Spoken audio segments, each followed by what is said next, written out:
পৃথিবীর সবচেয়ে কঠিন বাস্তবতা জানেন, মানুষ আপনার অভাব অনুভব করে না যতক্ষণ না সে আপনার দেয়া জিনিসের অভাবে পড়ে। আপনি যতদিন দিতে পারবেন ততদিন আপনার খোঁজ নেওয়া হবে, কিন্তু যেদিন আপনার হাত খালি হয়ে যাবে সেদিন অনেক পরিচিত মুখও ধীরে ধীরে অচেনা হয়ে যাবে। এই পৃথিবীতে সবাই আপনার হাসি দেখে, কিন্তু খুব কম মানুষই আপনার নীরব কান্না শুনতে পায়। মনে রাখবেন, সময়ের চেয়ে বড় শিক্ষক আর কেউ নেই। সময় একদিন দেখিয়ে দেয় কে আপন, কে শুধু প্রয়োজনের মানুষ। তাই মানুষের মন জিততে গিয়ে নিজের সম্মান হারিয়ে ফেলবেন না। মানুষের জন্য ভালো কাজ করুন, কিন্তু প্রতিদানে কিছু আশা করবেন না। কারণ প্রত্যাশা যত বড় হয়, কষ্ট তত গভীর হয়।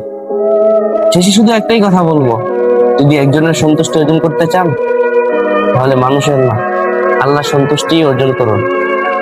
কারণ মানুষ মুহূর্তে বদলে যায়, কিন্তু আল্লাহ তার বান্দার কোনো ভালো কাজ কখনো বিতা যেতে দেন না।